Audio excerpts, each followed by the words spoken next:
Hello दोस्तों, स्वागत है आपका मिशन बीपीएससी तैयारी 4 में। उसमें हम पढ़ेंगे तैयारी 4 का एसएसटी 6 to 8 के लिए यह मिशन बीपीएससी 4 रखा गया है। इसमें से हम पढ़ेंगे एनसीईआरटी की सभी बुक, चाहे हमारा 6 to 12 ज्योग्राफी हो, 6 to 12 पॉलिटी हो या हिस्ट्री हो, मैं सभी पढ़ूंगा। उसमें से मैं शुरुआत करता हूँ पहले ज्योग्राफी से। तो ये 6 क्लास का ज्योग्राफी है जिसका नाम है पृथ्वी हमारा आवास। तो इसका पहला चैप्टर पढ़ेंगे अब। लेकिन पहला चैप्टर पढ़ने से पहले ये देख लेते हैं कि हमारे इस छठी क्लास के भूगोल में विषय सूची क्या क्या है। तो इसमें 8 इसमें 8 चैप्टर दिए हुए हैं। जैसे पहला है सौर मंडल में पृथ्वी, दूसरा है ग्लोब अक्षांश एवं देशांतर, तीसरा है पृथ्वी की गतियाँ, चौथा है मानचित्र, पांचवा है पृथ्वी के प्रमुख परिमंडल और छठा चैप्टर है पृथ्वी के प्रमुख स्थल रूप। सातवां चैप्टर क्या है? हमारा देश भारत है। अब यहाँ पर भारत के बारे में जानने की जानकारी भी दी गई है। और आठवां भी है भारत का जलवायु, वनस्पति तथा वन्य प्राणी। तो चलिए शुरू करते हैं पहला चैप्टर सौरमंडल में पृथ्वी का। एनसीईआरटी हमारे एग्ज़ाम के लिए, बीपीएससी एग्ज़ाम के लिए कितना इम्पोर्टेंट है यह बताने की कोई बात नहीं है, क्योंकि हर एक क्वेश्चन जब पीछे पीवाईक्यू का क्वेश्चन देखा गया तो एनसीईआरटी के हूबहू लाइन बाय लाइन दिया गया है। इसलिए जितने भी टीचर आपको पढ़ाएंगे एनसीईआरटी बेस्ड पढ़ाएंगे, लेकिन हमारा मुहिम है कि एनसीईआरटी के वर्ड टू वर्ड हम पढ़ें और उसी के लिए मैं प्रयासरत हूँ, जो आपको रिवीजन के लिए और बीपीएससी तैयारी 4 के लिए बहुत ही हेल्पफुल रहेगा। तैयारी 4 के लिए ही नहीं, आने वाले जितने भी बीपीएससी के एग्ज़ाम होंगे, चाहे तैयारी हो या सिविल सर्विसेज का एग्ज़ाम हो, उसके लिए जो है ना एनसीईआरटी बहुत इम्पोर्टेंट है। तो यह वीडियो आपके लिए लाभकारी हो सकता है। भले ही यह वीडियो थोड़ी लंबी हो, लेकिन आप इस वीडियो को पूरा देखें और हो सके तो अपने दोस्तों तक शेयर करें। चलिए पहला चैप्टर पढ़ते हैं सौरमंडल में पृथ्वी। सूर्यास्त के बाद आकाश को देखना कितना अच्छा लगता है। आसमान में पहले 1 या 2 चमकते बिंदु दिखते हैं, लेकिन बाद में इनकी संख्या बढ़ती जाती है। आप उनकी गणना नहीं कर सकते। संपूर्ण आकाश छोटी छोटी चमकदार वस्तुओं से भर जाता है। रात में यही दिखता है, जिनमें से कुछ चमकीले होते हैं एवं कुछ धुंधले होते हैं। ऐसा प्रतीत होता है मानो आकाश में हीरे जड़े हो। जब आकाश में चमकीले तारे दिखते हैं, कुछ तत्व दिखते हैं, कुछ पदार्थ दिखते हैं, तो वो हमें कैसे दिखते हैं? चमकीले हीरों की तरह दिखते हैं। इनमें से कुछ टिमटिमाते प्रतीत होते हैं, लेकिन अगर आप उनको ध्यान से देखेंगे तो आप पाएंगे कि इनमें से कुछ की टिमटिमाहट अन्य से अलग है। ये बिना किसी टिमटिमाहट के चंद्रमा के समान चमकते हैं। इन चमकीली वस्तुओं के साथ आप लगभग प्रतिदिन चंद्रमा को भी देखते हैं। यह अलग अलग समय पर अलग आकार तथा अलग स्थितियों में दिखाई पड़ता है। आप पूर्ण चंद्र को लगभग 1 महीने में 1 बार देख सकते हैं। आप पूर्ण चंद्रमा को 1 महीने में लगभग कितनी बार देख सकते हैं? 1 बार देख सकते हैं। यह पूर्ण चंद्रमा वाली रात पूर्णिमा होती है। 15 दिन के बाद आप इसे नहीं देख सकते। 15 दिन के बाद हम किसको नहीं देख सकते? चंद्रमा को नहीं देख सकते। यह नए चंद्रमा की रात्रि या अमावस्या होती है। ऐसी रात में अगर आसमान साफ है तो आप आसमान का अवलोकन अच्छी तरह से कर सकते हैं।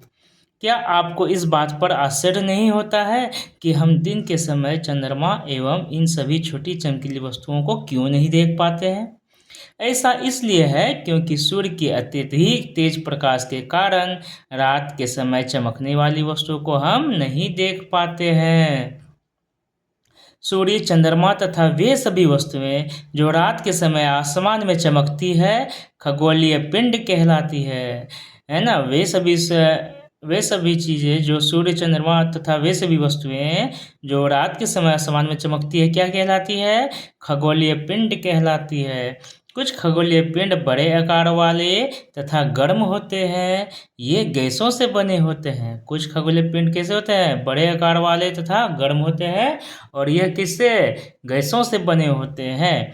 इनके पास अपनी ऊष्मा तथा प्रकाश होता है, जिसे वे बहुत बड़ी मात्रा में उत्सर्जित करते हैं।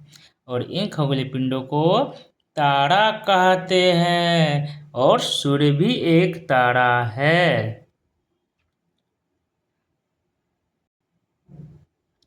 रात के समय चमकते हुए अनगिनत तारे सूर्य के समान ही हैं, लेकिन हमसे बहुत अधिक दूर होने के कारण हम लोग उनकी उनकी जो ऊष्मा या प्रकाश को जो है ना महसूस नहीं करते हैं तथा वे अत्यंत छोटे दिखाई पड़ते हैं। आपने अवश्य ध्यान दिया होगा कि कुछ दूरी से देखने पर सभी वस्तुएं छोटी दिखाई पड़ती है। अत्यधिक ऊंचाई पर उड़ रहा हवाई जहाज कितना छोटा दिखाई देता है।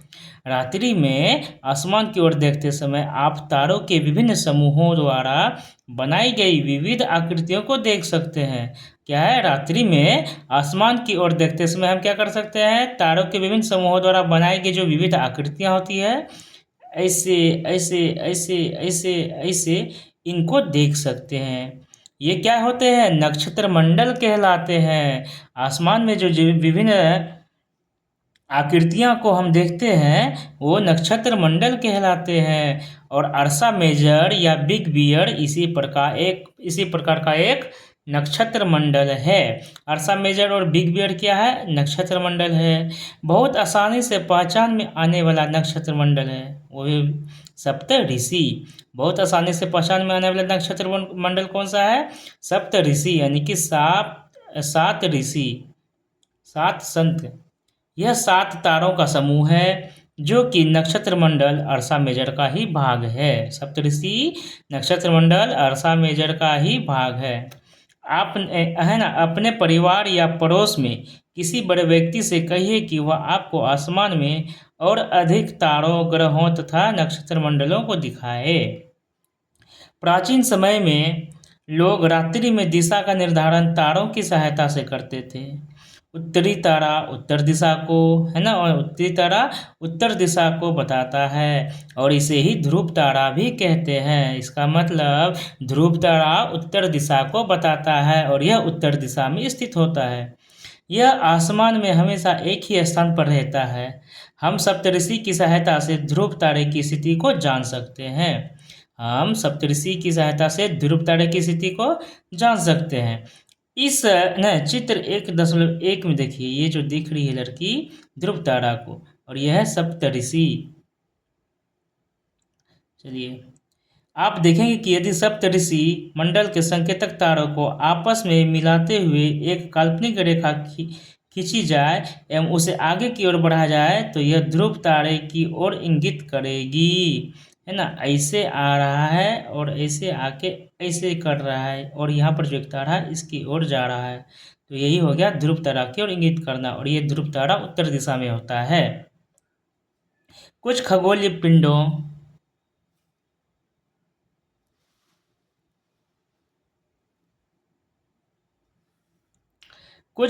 पिंडों में अपना प्रकाश एवं ऊष्मा नहीं होती है। वे तारों के प्रकाश से प्रकाशित होते हैं। ऐसे पिंड ग्रह कहलाते हैं। जो तारों के प्रकाश से प्रकाशित होते हैं उसे वो पिंड क्या कहलाते हैं? ग्रह कहलाते हैं। ग्रह जिसे अंग्रेजी में प्लेनेट कहते हैं, ग्रीक भाषा के प्लेनेटाई शब्द से बना है। प्लेनेट ग्रीक भाषा के प्लेनेटाई से बना है, जिसका अर्थ होता है परिभ्रमक, अर्थात चारों ओर घूमने वाले। पृथ्वी जिस पर हम रहते हैं एक ग्रह है। पृथ्वी क्या है? जिस पर हम रहते हैं एक ग्रह है। यह अपना संपूर्ण प्रकाश एवं ऊष्मा सूर्य से ही प्राप्त करती है, जो पृथ्वी के सबसे नज़दीक का तारा है। पृथ्वी के सबसे नज़दीक का तारा क्या है? तो सूर्य है। पृथ्वी को बहुत अधिक दूरी से है ना, जैसे चंद्रमा से देखने पर यह कैसा होता है? चंद्रमा की तरह चमकती हुई प्रतीत होती है। कुछ रोचक तथ्य। बृहस्पति, शनि तथा यूरेनस के चारों ओर छल्ले होते हैं। बृहस्पति, शनि तथा यूरेनस के चारों ओर क्या होते हैं? छल्ले पाए जाते हैं। ये छल्ले विभिन्न पदार्थों के असंख्य छोटे छोटे पिंडों से बनी पट्टियां हैं। पृथ्वी से इन छल्लों को शक्तिशाली दूरबीन की सहायता से देखा जा सकता है। एक नज़र इन पर भी देखा जाए, है ना, जैसे ये सूर्य है, सूर्य के बाद आ जाता है ये कक्षा है 1 2 3 4, ये जो है ना, ये सौरमंडल की कक्षाएं होती है। उन्हीं कक्षा में हर एक ग्रह अपना परिक्रमण लगाती है या घूर्णन करती है ना। सूर्य के बाद आ जाता है बुध, बुध के बाद आ जाती है यहाँ पर शुक्र, शुक्र बाद आ जाती है पृथ्वी, पृथ्वी के बाद आ जाती है मंगल। उसके बाद बीच में आ जाता है क्षुद्र ग्रह का पट्टी। क्षुद्र ग्रह इसी को बोला जाता है। क्षुद्र ग्रह के अंदर यानी कि सूर्य से और क्षुद्र ग्रह के बीच के जो अंदर में ग्रह होते हैं उसे इसे आंतरिक ग्रह कहा जाता है ना। सूर्य और क्षुद्र ग्रह के बीच के ग्रह को आंतरिक ग्रह कहा जाता है, और क्षुद्र ग्रह के बाद जो ग्रह आते हैं उसे बाह्य ग्रह कहा जाता है। बृहस्पति सबसे, है ना, क्षुद्र ग्रह से बाहर का पट्टी का सबसे ग्रह कौन सा है? बृहस्पति है। उसके बाद आती है शनि, उसके बाद यूरेनस, उसके बाद आता है नेपच्यून। ठीक है दोस्तों, तो इस प्रकार बुध जो है सूर्य के चारों ओर एक परिक्रमण लगाती है 88 दिनों में और अपने अक्ष पर घूमती है 59 दिनों में। शुक्र जो है सूर्य के चारों तरफ परिक्रमण लगाती है 255 दिनों में और अपने अक्ष पर घूमती है 243 दिनों में। पृथ्वी जो है सूर्य के चारों ओर एक परिक्रमण लगाती है 365 दिनों में और अपने अक्ष पर 1 दिन में। मंगल जो है सूर्य के चारों ओर एक परिक्रमण लगाती है 687 दिनों का और अपने अक्ष पर 1 दिन का। और उस मंगल के ग्रह के पास चंद्रमा की संख्या 2 है, यानी कि उपग्रह 2 है। बृहस्पति सूर्य के चारों ओर एक परिक्रमा लगाने में 11 साल, है ना, 11 महीने 12, है ना, 11 महीने लगभग, यानी कि लगभग 12 साल का समय लगाती है और अपने अक्ष पर 9 घंटे 56 मिनट में घूम जाती है। और इसके पास चंद्रमा की संख्या कितनी है? 53, है ना। बृहस्पति के पास उपग्रह कितनी है? 53 है। शनि सूर्य के चारों ओर एक परिक्रमा लगाने में 29 साल लगाती है, 29 साल 5 महीने का। शनि सूर्य के चारों ओर परिक्रमण लगाने में 29 साल 5 महीने का समय लगाती है और अपने अक्ष पर घूर्णन करती है 10 घंटे 40 मिनट में। और इसके पास भी अपना ग्रह जो है या चंद्रमा जो है 53 है। उसके बाद आ जाता है यूरेनस। यूरेनस जो सूर्य के चारों ओर परिक्रमा 84 सालों में लगाती है और अपने अक्ष पर घूमती है 17 घंटे 14 मिनट। इसके पास लगभग 27 चंद्रमाओं की संख्या है। 8वां ग्रह आ जाता है नेपच्यून। सूर्य के चारों ओर एक परिक्रमण लगाने में नेपच्यून 164 साल लगाते हैं और अपने अक्ष पर घूर्णन करने में 16 घंटे 60 मिनट का समय लगाती है और इसके पास 13 चंद्रमा है। आंतरिक ग्रह सूर्य के बहुत नज़दीक है, ये चट्टानों से बने होते हैं। बाह्य ग्रह क्या होते हैं? सूर्य से बहुत दूर हैं तथा बहुत बड़े आकार के हैं। ये गैस और तरल पदार्थों से बने होते हैं। क्या आप जानते हैं पौराणिक रोमन कहानियों में सोल सूर्य देवता को कहा जाता है और सौर शब्द का अर्थ है सूर्य से संबंधित, इसलिए सूर्य के परिवार को सौर मंडल कहा जाता है, यानी कि सोलर सिस्टम। सौर शब्द का उपयोग करते हुए और अधिक शब्दों को लिखें। चलिए, आसमान में दिखने वाली चंद्रमा एक उपग्रह है। यह हमारी पृथ्वी का सहचर है तथा इसके चारों ओर चक्कर लगाता है। ये पृथ्वी के चारों ओर चक्कर लगाता है। कौन? तो चंद्रमा। हमारी पृथ्वी के समान 7 अन्य ग्रह हैं जो सूर्य से प्रकाश एवं ऊष्मा प्राप्त करते हैं। उनमें से कुछ के पास अपने चंद्रमा भी है। सौरमंडल। सौरमंडल किसको कहते हैं? चलिए पढ़ते हैं। सूर्य, 8 ग्रह, उपग्रह तथा कुछ अन्य खगोलीय पिंड जैसे क्षुद्र ग्रह एवं उल्का पिंड मिलकर सौरमंडल का निर्माण करते हैं। उसे हम सौर परिवार का नाम देते हैं जिसका मुखिया सूर्य है। अब पढ़ते हैं सूर्य के बारे में। सौरमंडल के केंद्र में स्थित यह बहुत बड़ा है एवं अत्यधिक गर्म गैसों से बना है। इसका खिंचाव बल इससे सौरमंडल को बांधे रखता है। सूर्य का जो खिंचाव बल होता है ना, ये सौरमंडल को बांधे रखता है। सूर्य सौरमंडल के लिए प्रकाश एवं ऊष्मा का एकमात्र स्रोत है, लेकिन हम इसकी अत्यधिक तेज ऊष्मा को महसूस नहीं करते हैं, क्योंकि सबसे नज़दीक का तारा होने के बावजूद यह हमसे बहुत दूर है। सूर्य पृथ्वी से लगभग 15 करोड़ किलोमीटर दूर है। सूर्य पृथ्वी से लगभग 15 करोड़ किलोमीटर दूर है।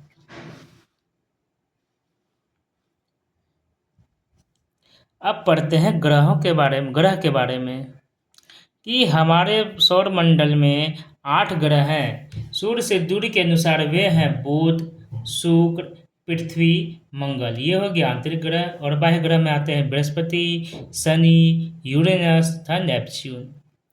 सूर्य से उनकी दूरी के अनुसार अंग्रेजी में ग्रहों के नाम याद रखने का आसान तरीका है क्या? My very efficient mother, M से माई, भी से वेरी, ई से एफिशिएंट, एम से मदर।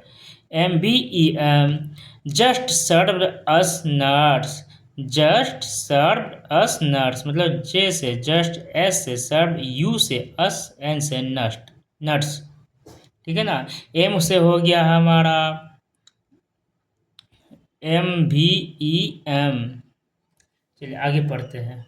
सौर मंडल के सभी 8 ग्रह एक निश्चित पथ पर सूर्य का चक्कर लगाते हैं। ये रास्ते दीर्घवृत्ताकार में फैले होते हैं। जो सभी ग्रह सूर्य के चारों ओर चक्कर लगाते हैं, किस तरीके से लगाते हैं? तो दीर्घवृत्ताकार में फैलकर लगाते हैं। ये कक्षा कहलाते हैं, है ना। सौरमंडल के सभी 8 ग्रह एक निश्चित पथ पर सूर्य का चक्कर लगाते हैं। ये रास्ते दीर्घवृत्ताकार में फैले होते हैं। ये भी कक्षा ही कहलाते हैं। बुध सूर्य के सबसे नज़दीक है। बुध क्या है? सूर्य के सबसे नज़दीक है। अपनी कक्षा में सूर्य के चारों ओर एक चक्कर लगाने में इसे केवल 88 दिन लगते हैं। सूर्य को पृथ्वी का जुड़वा ग्रह माना जाता है। सूर्य को जो है ना पृथ्वी का सबसे जुड़वा ग्रह माना जाता है, क्योंकि इसका आकार एवं आकृति लगभग पृथ्वी के ही समान है। अभी तक प्लूटो भी एक ग्रह माना जाता था, परंतु अंतर्राष्ट्रीय खगोलीय संगठन ने अपनी बैठक अगस्त 2006 में यह निर्णय लिया कि कुछ समय पहले खोजे गए अन्य खगोलीय पिंड 2003 UB 313, सीरस, ये सब क्या होता था? प्लूटो बौने ग्रह कहा जाने लगे, है ना। 2006 में जो हुआ था अंतर्राष्ट्रीय खगोलीय संगठन, उसी में यह निर्णय लिया गया कि 2003 UB 313 और सीरस तथा प्लूटो ये क्या हो गया? बौने ग्रह कहे जाते हैं। उसी दिन से इन्हें बौने ग्रह कहे जाने लगे। चलिए एक और चीज़ है कि क्या आप जानते हैं रात में आसमान को देखकर मनुष्य हमेशा से मोहित हुआ है ना। रात में आसमान को देखकर मनुष्य हमेशा से मोहित हुआ है। खगोलीय पिंडों एवं उनकी गति के संबंध में अध्ययन करने वालों को खगोल शास्त्री कहते हैं। आर्यभट्ट प्राचीन भारत के सबसे प्रसिद्ध खगोल शास्त्री थे। उन्होंने कहा था कि सभी ग्रह एवं चंद्रमा परावर्तित सूर्य प्रकाश के कारण चमकते हैं। आज विश्व के सभी भागों में खगोलविद ब्रह्मांड के रहस्यों को खोजने में लगे हुए हैं। शब्द की उत्पत्ति कहाँ से हुई? ऐसे बहुत से शब्द जिनका उपयोग हम एक भाषा में करते हैं, अक्सर वे दूसरी भाषाओं से लिए गए शब्द हो सकते हैं। उदाहरण के लिए जियोग्राफी एक अंग्रेजी शब्द है। यह ग्रीक भाषा से लिया गया शब्द है, जिसका अर्थ है पृथ्वी का विवरण। यह 2 ग्रीक शब्दों से मिलकर बना है, जिनमें GE शब्द का अर्थ है पृथ्वी एवं ग्राफिया शब्द का अर्थ है लिखना। आइए पृथ्वी के संबंध में और अधिक जानें। जियोलॉजी, जियोमेट्री, जियोआइड ना। जियोलॉजी मतलब पृथ्वी का अध्ययन, जियोमेट्री मतलब पृथ्वी का मापन, जियोआइड मतलब पृथ्वी के आकार के अनुरूप। हमने सूर्य के बारे में पढ़ लिया, ग्रह के बारे में पढ़ लिया। अब पढ़ते हैं पृथ्वी के बारे में। सूर्य से दूरी के हिसाब से पृथ्वी तीसरा ग्रह है। आकार में यह 5वां सबसे बड़ा ग्रह है। यह ध्रुवों के पास थोड़ी चपटी हो जाएगी।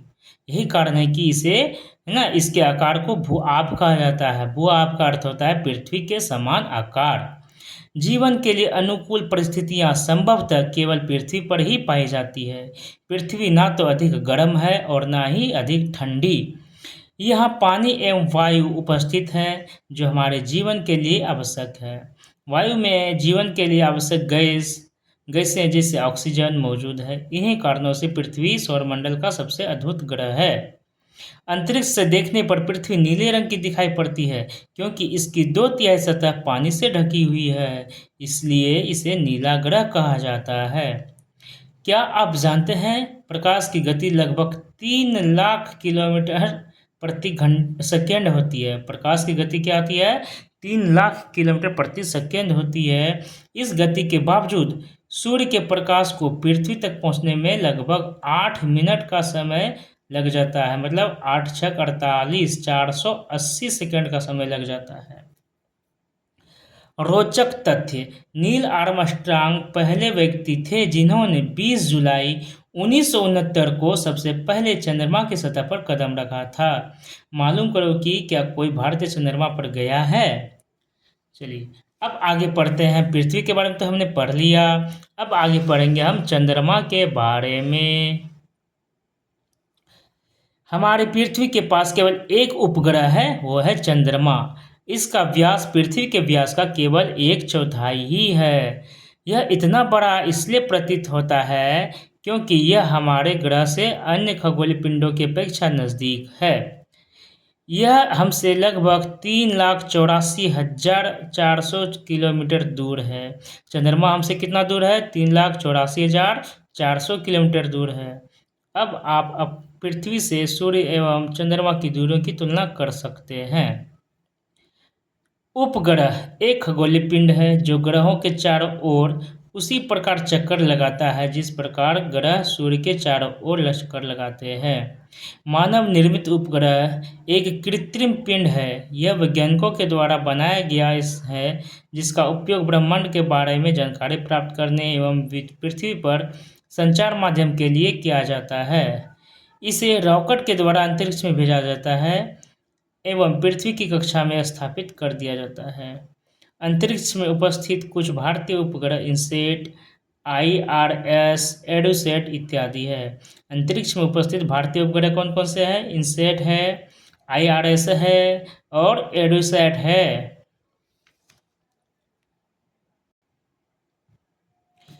जीव एवं पौधों को जीवित रहने तथा विकास करने के लिए किन तत्वों की आवश्यकता होती है? चलिए इधर जानते हैं।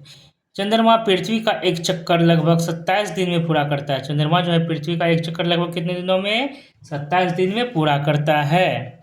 लगभग इतने ही समय में यह अपने अक्ष पर एक चक्कर भी पूरा करता है। इसके परिणाम स्वरूप पृथ्वी से हमें चंद्रमा का केवल एक ही भाग दिखाई पड़ता है। चंद्रमा की परिस्थितियां जीवन के लिए अनुकूल नहीं है। इसकी सतह पर पर्वत, मैदान एवं गड्ढे हैं जो चंद्रमा की सतह पर छाया बनाते हैं। पूर्णिमा का दिन चंद्रमा पर इनकी छाया को देखा जा सकता है। अब पढ़ते हैं क्षुद्र ग्रह के बारे में। तारों, ग्रहों एवं उपग्रहों के अतिरिक्त असंख्य छोटे पिंड भी सूर्य के चारों ओर चक्कर लगाते हैं। इन पिंडों को क्षुद्र ग्रह कहते हैं, है ना। तारों, ग्रहों एवं उपग्रहों के अतिरिक्त असंख्य छोटे पिंड भी सूर्य के चारों ओर चक्कर लगाते हैं। इन पिंडों को क्षुद्र ग्रह कहते हैं। ये मंगल एवं बृहस्पति की कक्षाओं के बीच पाए जाते हैं। वैज्ञानिक के अनुसार क्षुद्र ग्रह के ही भाग होते हैं जो कि बहुत वर्ष पहले विस्फोट के बाद ग्रहों से टूटकर अलग हो गए। अब पढ़ते हैं उल्का पिंड के बारे में।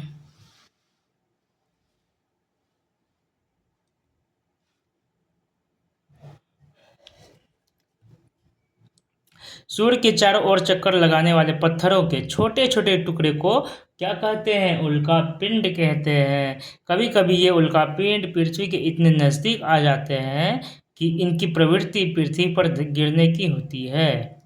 इस प्रक्रिया के दौरान वायु के साथ घर्षण होने के कारण ये गर्म होकर जल जाते हैं, है ना। पर फलस्वरूप क्या होता है? चमकदार प्रकाश उत्पन्न होता है। कभी कभी कोई उल्का पूरी तरह से, है ना, जले बिना पृथ्वी पर गिरती है जिससे धरातल पर क्या हो जाते हैं? गड्ढे बन जाते हैं। क्या आपने तारों वाले खुले आसमान में एक ओर से दूसरी ओर तक फैली चौड़ी सफेद पट्टी की तरह एक चमकदार रास्ते को देखा है? यह लाखों तारों का समूह है। यह पट्टी आकाशगंगा है ना? क्या है कि क्या आपने तारों वाले खुले आसमान में एक ओर से दूसरी ओर तक फैली चौड़ी सफेद पट्टी की तरह एक चमकदार रास्ते को देखा है? यह लाखों तारों का समूह है। यह पट्टी आकाशगंगा है। हमारा सौरमंडल इस आकाशगंगा यानी कि मिल्की वे का एक भाग है। हमारा सौरमंडल क्या है? इस आकाशगंगा का एक भाग है। प्राचीन भारत में इसकी कल्पना आकाश में प्रकाश की एक बहती नदी से की गई थी। इस प्रकार इसका नाम आकाशगंगा पड़ा था। आकाशगंगा करोड़ों तारों, बादलों और तथा गैसों की एक प्रणाली है। इस प्रकार की लाखों आकाशगंगाएं मिलकर ब्रह्मांड का निर्माण करती है। ब्रह्मांड की विशालता की कल्पना करना अत्यधिक कठिन है। ब्रह्मांड की विशालता की कल्पना करना क्या है? अत्यधिक कठिन है। वैज्ञानिक अभी भी इसके बारे में अधिक से अधिक जानकारी एकत्र करने में जुटे हुए हैं। किसके बारे में? तो आकाशगंगा के बारे में वैज्ञानिक अभी भी इनके बारे में अधिक से अधिक जानकारी एकत्र करने में जुटे हुए हैं। इसके अलावा इसके आकार के संबंध में हमें कोई जानकारी नहीं, लेकिन फिर भी हम जानते हैं कि हम सभी इसी ब्रह्मांड का हिस्सा हैं। तो क्या आप ब्रह्मांड के साथ अपना संबंध बता सकते हैं? आप पृथ्वी पर हैं तथा पृथ्वी सौरमंडल का एक भाग है। हमारा सौरमंडल आकाशगंगा का एक भाग है ना? पृथ्वी पर तथा पृथ्वी सौरमंडल का भाग है। हमारा सौरमंडल आकाशगंगा का भाग है जो ब्रह्मांड का हिस्सा होता है। ब्रह्मांड से जुड़े इस तथ्य पर विचार कीजिए कि इसमें लाखों आकाशगंगाएं मौजूद हैं। इस चित्र में आपका स्थान कहाँ है? देखिए, एक लड़की है, वो वहाँ से निकलेगी। पृथ्वी के बाद आ जाता है सौरमंडल के बाद आ जाता है आकाशगंगा के बाद आता है ब्रह्मांड। तो चलिए इसके कुछ ऑब्जेक्टिव क्वेश्चंस जो होते हैं वो भी कर लेते हैं। लगे हाथ।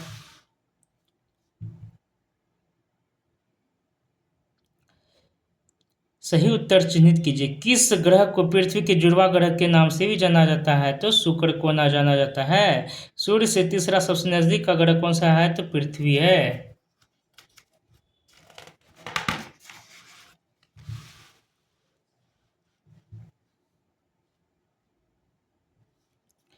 सभी ग्रह सूर्य के चारों ओर किस प्रकार के पथ पर चक्कर लगाते हैं? तो दीर्घवृत्ताकार पथ पर।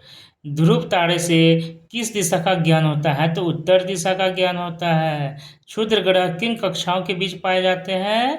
तो मंगल एवं बृहस्पति के बीच पाए जाते हैं क्षुद्र ग्रह, है ना? उसके बाद तारों का एक समूह जो विभिन्न प्रारूपों का निर्माण करता है उसे अर्सा मेजर कहते हैं। तारों की एक बहुत बड़ी प्रणाली को, है ना, क्या कहते हैं? अर्सा मेजर कहते हैं। सूर्य पृथ्वी के सबसे करीब है और सूर्य से तीसरा सबसे नजदीक ग्रह होता है पृथ्वी। ग्रह के पास अपनी ऊष्मा तथा प्रकाश नहीं होता है।